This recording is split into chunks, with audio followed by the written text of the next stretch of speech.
Hello hello नमस्कार. आज मी पुन्हा एकदा तुमच्यासमोर जे प्रस्तुत झालेलो आहे तो अत्यंत सगळ्यांच्या जिव्हाळ्याचा विषय, त्या विषयावर आज मी बोलणार आहे आणि तो विषय आहे होम लोन रेट्स. तर आत्ता मी थोडंफार माहिती घेतली आहे की ज्याप्रमाणे तुम्ही सांगतो की साधारण काय इंटरेस्ट रेट आहे आणि होम लोन इंटरेस्ट अप जाणार आहे की डाऊन जाणार आहे आणि ते होम लोन कशा प्रकारे घ्यावं याच्याविषयीची एक चर्चा मी इथे करण्याचा प्रयत्न करेल.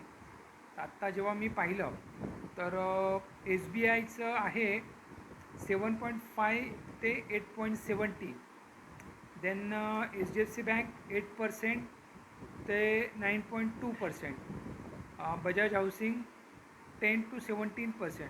हां, मी एक आवर्जून सांगेन की माझा हा सल्ला असेल की जेव्हा तुम्हाला कधी लोन घ्यायचं आहे तेव्हा तुम्ही आयदर सरकारी बँकांमधून घ्या किंवा प्रायव्हेट मोठ्या ज्या बँका आहेत H D F C I C I C आयमधून घ्या, नाही तर तुम्ही कॉपरेटिव्ह बँकेमधून घ्या.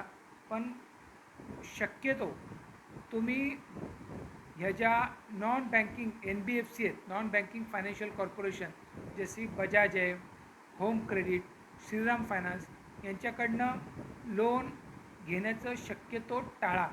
ठीक आहे, अगदीच तुमच्याकडे शेवटचा जर पर्याय असेल तर तो मात्र स्वीकारा. मग जेव्हा पर्याय नसेल तेव्हा मग तो घ्यावा लागतो. त्या परिस्थितीमध्येच हे लोन घ्या असं माझं म्हणणं असेल. त्यानंतर ॲक्सिस बँक आहे 8.35, पी एन बी 7.5 ते 9% आहे, कोटक बँक 8%. कोटक बँकेविषयी माझा अनुभव फार वाईट आहे. त्यांच्या सर्व्हिसेसविषयी माझी तक्रार आहे. ठीक आहे, आता ज्याला कोणाला चांगला अनुभव असेल किंवा कोटक बँकचं कोणी हितेशी असेल त्यांना कदाचित माझं बोलणं खटकेल, पण ठीक आहे, मी सगळ्यांना काही समाधानी तर करू शकत नाही. माझा व्यक्तिगत अनुभव कोटक बँकेच्या बाबतीत फारसा चांगला नाही. ठीक आहे. देन हां, जसं मी बोललो श्रीराम हाऊसिंग फायनान्स 13% सुरू होतं ते 17% आणि त्यांचे जे टर्म्स अँड कंडिशन्स असतात ते जर तुम्ही ऐकलेत तर चक्कर येऊन गरगर पडेल. एक तर तुम्ही प्री जर करणार असाल तर तुम्हाला 4% इंटरेस्ट चार्ज करतील. जर तुम्ही तुमचं लोन आता घेतलात आणि जर का बॅलन्स ट्रान्सफर करायचं असेल दुसऱ्या ठिकाणी तर ते तुम्हाला 6% चार्ज करतात.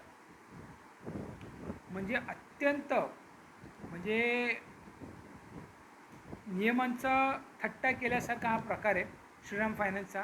तेव्हा यांच्यापासून तुम्ही सावध राहावं अशी माझी तुम्हाला सजेशन आहे. त्यानंतर जसं मी बोललो तुम्हाला की तुम्ही शक्यतो गव्हर्मेंट बँकेतून घ्या, होम लोन रेट कमी असतो. नंतर H D F C bank आहे, I C I C I bank आहे. त्यानंतर अत्यंत चांगलं माध्यम आहे लोन घेण्याचं आणि कमी त्रासदायक जोपर्यंत तुम्ही लोन घेताय तोपर्यंत आहे. पण नंतर मात्र तुम्हाला त्याचे फारसे बेनिफिट मिळत असतात. त्या म्हणजे कॉपरेटिव्ह बँका. मुळात असं आहे की कॉपरेटिव्ह बँका कुठलेही बाउन्सर्स पाळत नाही वसुलीसाठी. दुसरं, ते तुमच्या घरी जर व्हिजिट झाली, डिफॉल्ट झाला तर तुमच्यावर, जसे H D F C bank जर व्हिजिट झालं तर एका वेळेला त्यांच्या एका ऑफिसरचं charge 2,500 plus G S T तुमच्या लोनच्या अकाउंटवर ती लोकं बोजा चढवतात एकदा व्हिजिट झाली तरी. तसं कॉपरेटिव्ह बँका फारसं काही लगेच करत नाहीत. अगदीच एन पी एच्या स्टेजमध्ये गेला असेल त्यावेळेला शेवटी त्यांचाही पर्याय नसतो. पण शक्यतो चार्जेस अँड ऑल दॅट आणि पेनल्टीजमध्ये तुम्हाला कोऑपरेटिव्ह बँका फार बेनिफिशियल असतात. याच्यामध्ये मी बघितलं की शामराव विठ्ठल बँक यांचं होम लोन 8.35. त्यानंतर एक जनसेवा बँक आहे जिचा मी एक्स एम्प्लॉई होतो, तिथे तुमचा 8.5 अराऊंड समथिंग होम लोन चालू होतं. त्यानंतर एक अत्यंत कोऑपरेटिव्ह बँकेच्या सेक्टरमध्ये अत्यंत लोन होम लोन देण्याच्या बाबतीत अत्यंत शीघ्रतेने लोन देणारी आणि अत्यंत चांगला होम लोन रेट देणारी जर कुठली बँक असेल तर मी आवर्जून सांगेन जी एस महानगर कोऑपरेटिव्ह बँक. ही तुम्हाला ह्या आजच्या घडीमध्ये कोऑपरेटिव्ह बँकेमध्ये सर्वात कमी होम लोन रेट आहे आणि तो म्हणजे 8.20ने स्टार्ट आहे आणि फार शीघ्रतेने तुम्हाला लोन देतात आणि प्रोसिजर पण सोपी आहे. तर तुम्ही करावं. कुणाला हवं असेल तर त्यांनी तिथे ट्राय करावा. कुणाला त्याविषयी जर सहकार्य किंवा मदत हवी असेल तरी त्यांनी मला संपर्क करावा. मी त्यांना मार्गदर्शन करू शकतो, हेल्प आउट करू शकतो. अन्य बँकांमध्ये जरी हवं असेल तरी त्यांनी मला सांगावं. मी त्यांना व्यवस्थित मार्गदर्शन करू शकतो, हेल्प आउट करू शकतो. मी ते तशा प्रकारचं कामसुद्धा स्वीकारतो. मला वाटतं मी हे सांगितलं अधिक संयुक्तिक राहील. ठीक आहे. अच्छा, दुसरा विषय असा की होम लोन रेट हे व्हेरिएबल असावं की फिक्स्ड असावं, असा एक सर्वसाधारण प्रश्न जेव्हा एक व्यक्ती होम लोन घ्यायला जातो त्यावेळेला असतो आणि त्याला असं वाटतं की फिक्स रेट असेल तर तो बरा. तर मी माझा अनुभव सांगतो की मी होम लोन रेट 12% पण पाहिलेला आहे.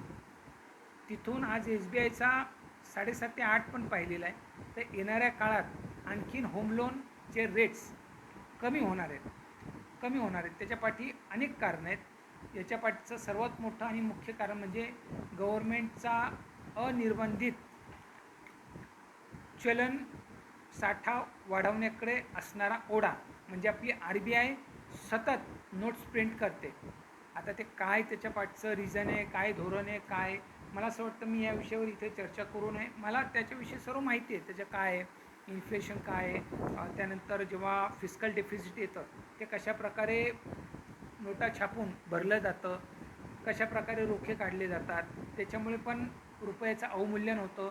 हा एक फार मोठा सविस्तर आणि चर्चा करण्याचा विषय आहे. पण मला असं वाटतं आज ते संयुक्ती नाही, एखाद दिवशी मी तो विषय घेईल की नेमकं रुपया का पडतो, त्यानंतर RBI कोणत्या बेसिसवर नोटा छापतं. हा एक अत्यंत मनोरंजक विषय आहे. कधीतरी मी त्या विषयाकडे नक्की येईल.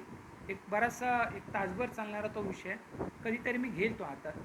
पण आता सध्या मी तुम्हाला एवढं सांगू शकेल की जबाबदारीने आता ज्या प्रकारे डोनाल्ड ट्रम्पने जे काही प्रकार केलेले आहेत, जे टॅरिफ्स वगैरे लावलेले आहेत, त्यामुळे भारतीय जे गुड्स अँड सर्व्हिसेस आहेत यांच्यामध्ये कमी येणार आहे. कमी प्रमाणात एक्सपोर्ट होणार किंवा आपण त्याला एक्सपोर्ट करण्याला कॉम्पिटिटिव्ह असणार नाही. भारतीय मालाला कमी उठाव असेल, त्याच्यामुळे आपल्या बाजारातल्या मालाला कमी उठाव असल्यामुळे रुपयाची मागणी कमी असेल आणि त्याचा संदर्भ हा रुपयाचा इन्फ्लेशन खाली येण्यात होईल आणि होम लोनसुद्धा खाली येणार आहे. आणि याचं पहिलं लक्षण म्हणजे जूनमध्ये RBIने जो रेपो रेट कट केला, हे तुम्हाला काय वाटतं की त्यांनी फक्त असंच काहीतरी मनाला आलं म्हणून केलं का? नाही.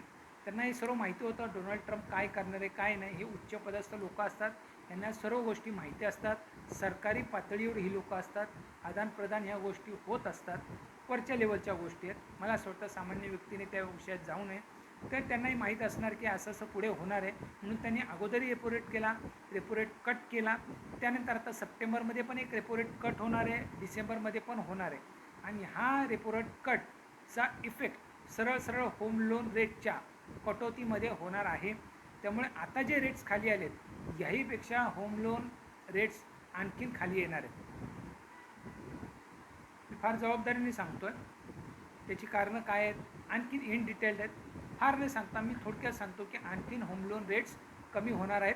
तेव्हा तुम्ही अधिकचं टेन्युअर असणारं होम लोन घ्यावं असं माझं सजेशन आहे. शेवटी निर्णय हा तुमचा आहे, तो तुम्हाला घ्यायचा आहे.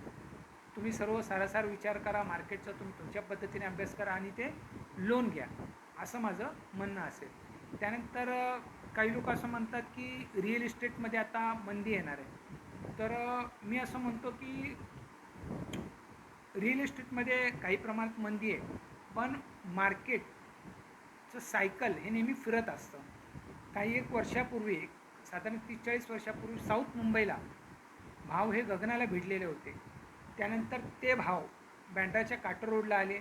आज ते काही तसेच भाव हे अंधेरीला स्थिर होत आहेत. आणि त्यानंतर आता बोरिवली परिसरामध्ये जेव्हा नॅशनल पार्क ते संजय गांधी नॅशनल पार्क ते ठाणेचं टनल पूर्ण होईल, त्यानंतर घोडबंदरकडून येणारा जो रस्ता आहे याच्यामध्ये जे काय अडचणी आहेत त्या जेव्हा दूर केल्या जातील, त्यानंतर मुलुंड गोरेगावचा जो रोड आहे, हे सर्व जेव्हा मेगा प्रोजेक्ट इन्फ्रास्ट्रक्चर पूर्ण होईल तेव्हा जो रिअल इस्टेटचा जो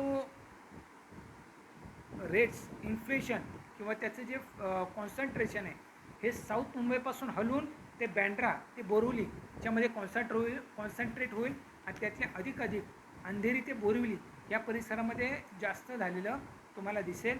आणि बोरिवलीमध्ये जे बिल्डिंग आता उभ्या राहतील ह्या टावर स्वरूपात उभ्या राहतील. आता 7 माळ्या आणि 10 माळ्याच्या बिल्डिंग उभ्या होणार नाहीत असं माझं एक काय असेल. ठीक आहे, ते फार त्याविषयी चर्चा करत नाही. माझा मूळ विषय होम लोनचाच होता आणि तो एवढाच आहे की होम लोनचे रेट्स हे आपल्या इथे साधारण 8% स्टार्ट होतात ते 10%पर्यंत आहेत आणि येणाऱ्या काळात होम लोनचे रेट्स आणखीन कमी होतील. तेव्हा तुम्ही ते घेताना फ्लक्च्युएटिंग घ्यावे असं माझं सजेशन राहील. शेवटी निर्णय तुमचा. एवढं बोलून मला असं वाटतं आज मी इथे थांबतो. बाय.